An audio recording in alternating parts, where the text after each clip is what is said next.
If you are someone who wants to get into software engineering, I have some bad news for you.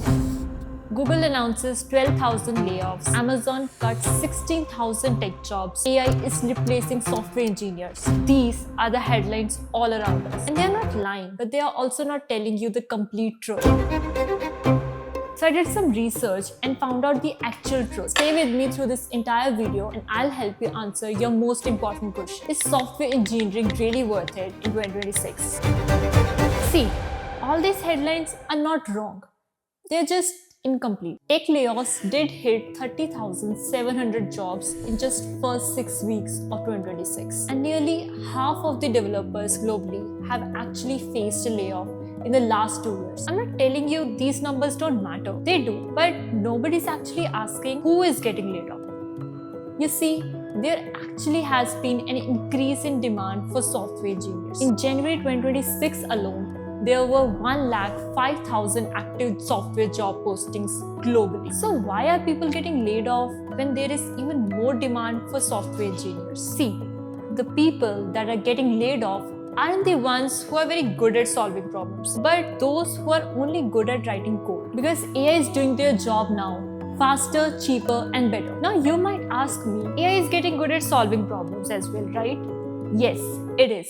And that's exactly why there is a threat to you as well. I'll tell you exactly what you need to do, not just survive, but thrive as a software engineer in this AI era. But first, you need to understand the current position of the software job market. Software engineering is clearly not dying. It's in demand, but it's shifting into a different form. McKinsey call it a move from pure coders to problem solvers. Majority of the job postings are for AI integration, LLMs, AWS, and more, where problem solving is more important. The demand is especially high in AI, ML, and cybersecurity. AI and ML engineers' job postings increased by 74% from last year, and cybersecurity has around 3.6 million vacant roles globally, especially since AI is writing most of your code. No one will care whether you can write code or not. They will only pay you for thinking through problems and using AI to execute faster. The TCS CEO himself said, upskilling alone won't be enough. You need actual engineering judgment. But wait, how does this affect you today? And what should you do right now to thrive in this era?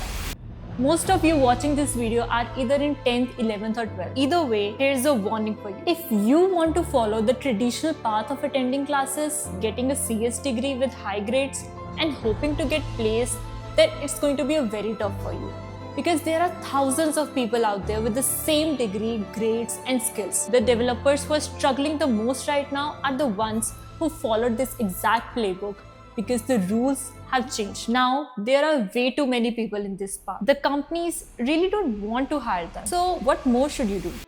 It's simple. You need to shift along with the change in job landscape. The best companies out there desperately need experienced engineers who can govern AI systems. And this gap is your opportunity right now to become the best software engineer. Software engineering in 2026 is not just worth it, it might be the best thing for you. If you learn to build things from scratch, understand exactly how tools work, and can get the best out of them. But what exactly is the roadmap to become the next gen software engineer? What does this unconventional path look like? There are exactly 4 things you need to become the next gen software engineer. They can simply make you better than 90% of the students around you. Number 1, build projects before you're ready. So build your first project even if it's imperfect and learn by actually building stuff. By the time you sit for interviews, you will have both skills and a good portfolio to show. Number 2, do as many internships as possible. Not for the certificate or a resume, but for the experience of working with the team and shipping something real. Experience is the most important thing you need that no classroom can provide. Number 3, dig deeper into a specialization. The engineers getting the highest salary right now are specialists. They exactly understand the depths of a particular field, and that makes them irreplaceable. So pick a specialization you like, Gen AI, LLMs, cybersecurity, and then build every project around it. Number 4, last but not the least, be adaptive. The most in-demand tools today weren't even mainstream 2 years ago. LLMs, AI agents weren't in any syllabus. The engineers who are thriving right now are the ones who saw where things were going and learned it 6 months before everyone else. So, there you have it. the answer to your questions. The headlines are real. The layoffs are real. The pressure on entry-level roles is real. But so is the 17% projected job growth. So is the 74% increase in AI engineering roles. So is the new talent gap that's opening up. Software engineering in 2026 is just not dying, but it is demanding something different from the people entering it. And all you need to do is learn what it is asking for. Comment whether you think software engineering is worth it in 2026 or not. And if you want more about tech, careers, and college life, do hit the subscribe button. See you in the next one.